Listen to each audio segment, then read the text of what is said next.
Assalamu alaikum student, my name is Yasser Star and welcome to my YouTube channel. Now you are watching Advanced Statistics. So today we discuss graph and different types of graph. तो previous lecture में हमने देखा था कि diagrams क्या होती हैं. Diagrams क्या थी? डायग्राम रिप्रेजेंट करती थी डाटा को इन विजुअल फॉर्म में. तो जहां हमारी डायग्राम्स का मेथड फेल हो जाएगा, जहां डायग्राम्स फेल हो जाती हैं वहां हम ग्राफ को यूज करते हैं. डायग्राम एंड ग्राफ दोनों में हम डाटा को रिप्रेजेंट करते हैं पिक्चर बना के. तो ग्राफ तब यूज होगा जब डायग्राम फेल हो जाएगी. तो डायग्राम्स फेल कब होंगी? जब हमारे पास डाटे में फ्रीक्वेंसी डिस्ट्रीब्यूशन आ जाए. जब भी फ्रीक्वेंसी डिस्ट्रीब्यूशन आ जाए तो हमारी जो डायग्राम्स है वो फेल हो जाएगी, फिर हम ग्राफ बनाएंगे.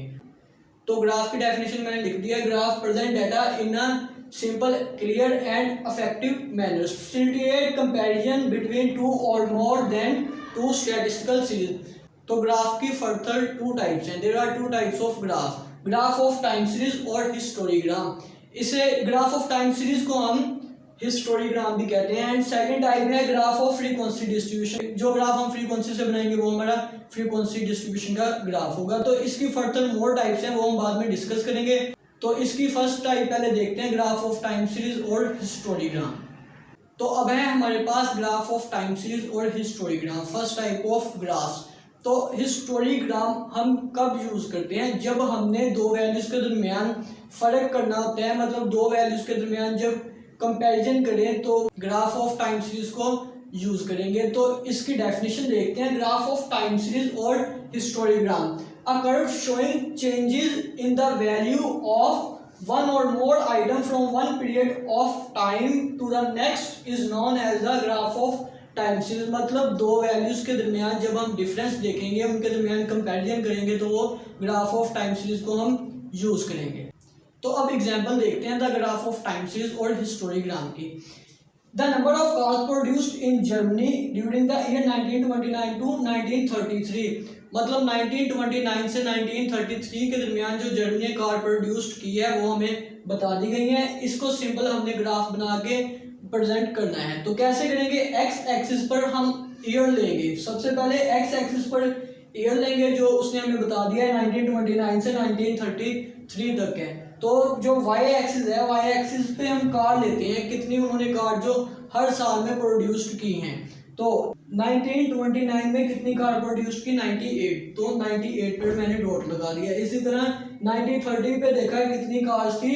74. तो मैंने 74 पे डॉट लगा दिया. इसी तरह 1931 में है जी 68. तो 68 पे डॉट आ जाएगा.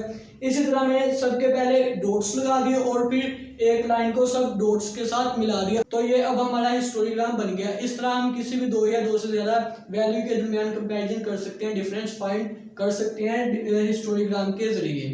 तो अब हम नेक्स्ट टाइप करते हैं इसकी फ्रीक्वेंसी डिस्ट्रीब्यूशन के जरिए जो हमने ग्राफ क्रिएट करनी है, the graph of frequency distribution.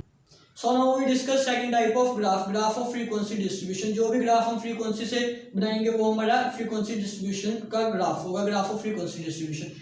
तो डिफरेंट टाइप्स है ग्राफ ऑफ फ्रीक्वेंसी डिस्ट्रीब्यूशन की. Histogram, frequency polygon, frequency curve, cumulative frequency polygon और ऑविव. तो हम हिस्टोग्राम को डिस्कस करते हैं. तो अब हम एग्जांपल देखते हैं हिस्टोग्राम की, कि हिस्टोग्राम को कैसे बनाया जा सकता है. हमें डिफरेंट क्लासेस दे दी गई हैं, 10 to 20, 20 to 30 एंड 30 to 40. इस तरह 60 तक हमें क्लासेस दे दी गई हैं. हमने करना क्या है? अपना जो ग्राफ बनाना है हिस्टोग्राम, क्लासेस जो दे दी गई हैं वो हम एक्स एक्सिस पे लेंगे और जो फ्रीक्वेंसी दे दी गई है वो वाई एक्सिस पे. जब भी कभी भी ग्राफ बनाना हो हमने तो फ्रीक्वेंसी हमेशा वाई एक्सिस पर ही लेंगे. तो हमारे पास 10 से 20 तक का इंटरवल है, उसके दरमियान है जी फ्रीक्वेंसी 5. तो हमने 10 से 20 तक फ्रीक्वेंसी 5 है, 5 तक इसे क्रिएट करेंगे. इसी तरह देन है हमारे पास 20 से 30 तक की फ्रीक्वेंसी 10. तो 20 से 30 तक की जो फ्रीक्वेंसी है वो 10 है. तो इधर हमारा 10 आ रहा है, इसे इधर क्रिएट कर देंगे. इसी तरह हम 30 से 40 तक की है जी फ्रीक्वेंसी 15.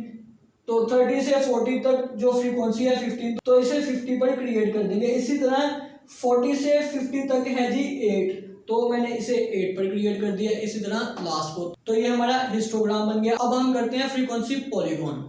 तो अब है हमारे पास frequency polygon type, the graph of frequency distribution.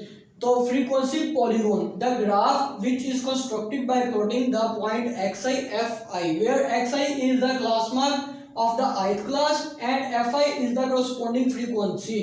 तो x मतलब हमारे पास मिड पॉइंट होगा और f मीन हमारे पास फ्रीक्वेंसी होगी। इसी तरह जब हमें कोई इंटरवल दिए गए हों तो हम उसका मिड पॉइंट मतलब x कैसे फाइंड कर सकते हैं। इन दोनों को प्लस करेंगे 5 एंड 7 को, 5 एंड 7 को प्लस किया और 2 पे डिवाइड कर दिया तो ये हमारा मिड पॉइंट हो जाएगा, इसे हम x भी कहेंगे। और इसी तरह नेक्स्ट जो हमने किया 8 और 10 को प्लस किया 2 पे डिवाइड कर दिया, ये हमारा मिड पॉइंट आ गया 9।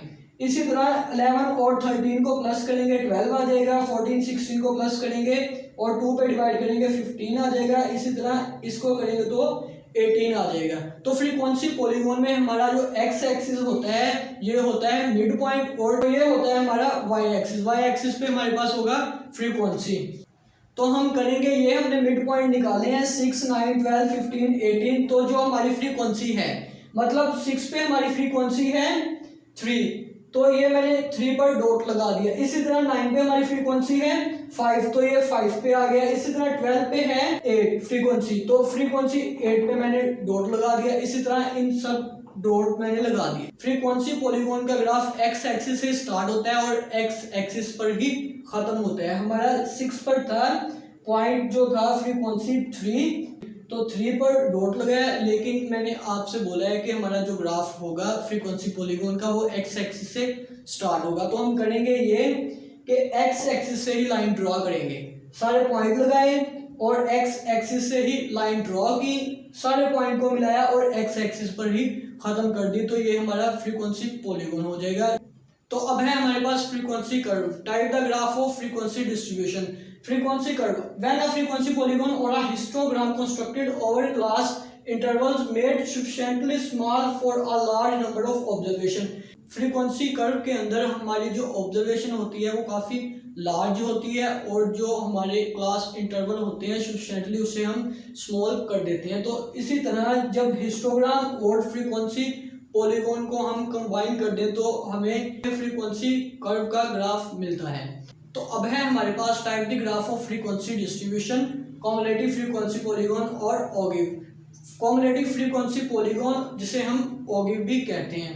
तो इसमें चेंजिंग ये है, इस ग्राफ में सिर्फ इतनी सी चेंजिंग है कि मिड पॉइंट तो हम लेंगे ही लेंगे, उसके बाद जो फ्रीक्वेंसी है फ्रीक्वेंसी को पहले हम कॉम्युलेटिव फ्रीक्वेंसी बनाएंगे फिर उसका ग्राफ बनाएंगे। कॉम्युलेटिव फ्रीक्वेंसी बनानी कैसे है, फ्रीक्वेंसी है हमारे पास 3, तो फर्स्ट पे 3 ऐसे ही आ गई, उसके बाद है हमारे पास 5, तो 3 को जमा जब कर देंगे 5 के साथ तो वो हमारे पास 8 आ जाएगी। इसी तरह 8 को जमा कर देंगे 9 के साथ तो 17 आ जाएगा, 17 को जमा करेंगे 14 के साथ तो 31, 31 को 19 के साथ जमा करेंगे तो लास्ट में हमारे पास 50 आ जाएगी। तो अब हमने करना क्या है, एक्स एक्सिस पे हमने मिड पॉइंट लेना है और जो वाई एक्सिस है इस पे हमने कॉम्युलेटिव फ्रीक्वेंसी लेनी है। तो इसी तरह ये पॉइंट्स जो हैं कॉम्युलेटिव फ्रीक्वेंसी पे ड्रा करेंगे। 5 है हमारे पास मिड पॉइंट और उस पर कॉम्युलेटिव फ्रीक्वेंसी है 3, तो मैंने 3 पे डॉट लगा दिया। इसी तरह जो 8 है मिड पॉइंट उस पर फ्रीक्वेंसी है 8, तो 8 पे डॉट लगा दिया।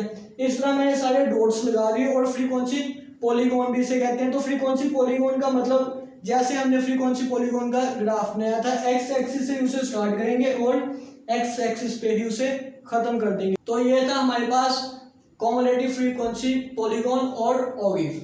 तो अब है हमारे पास टाइप ऑफ फ्रीक्वेंसी कर्व। तो इसकी 4 डिफरेंट टाइप्स हैं, एक symmetrical, then the moderately skewed और asymmetrical distribution, J shape, U shape. तो इसकी टाइप जो हैं ये बहुत ही इंपॉर्टेंट हैं।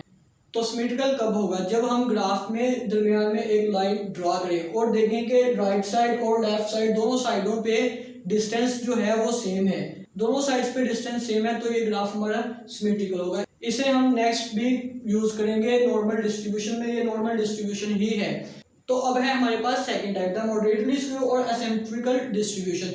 जब हमारा ग्राफ कुछ इस शक्ल में आ जाए, मतलब जो है राइट साइड में डाटा बढ़ जाए काफी ज्यादा, तो वो हमारा होगा पॉजिटिव स्क्यू। तो इसी तरह इसके ऑपोजिट है नेगेटिव स्क्यू। पॉजिटिव स्क्यू था, इसके ऑपोजिट नेगेटिव स्क्यू। इसमें होगा ये कि फर्स्ट पे हमें जो डाटा है फ्रीक्वेंसी डिस्ट्रीब्यूशन का, मतलब फ्रीक्वेंसी जो है वो कम दी होगी और काफी ज्यादा रेंज में दी होगी, और देन लास्ट पे जो है वो हाई फ्रीक्वेंसी होगी। तो ये हमारा नेगेटिव स्क्यू हो जाएगा। तो नेक्स्ट है हमारे पास J shape distribution. J shape distribution में जो ग्राफ बनेगा वो होगा जे शेप का, मतलब जो भी डाटा हम प्रेजेंट करेंगे वो जे शेप में बनेगा, तो वो हमारा जे शेप डिस्ट्रीब्यूशन होगा।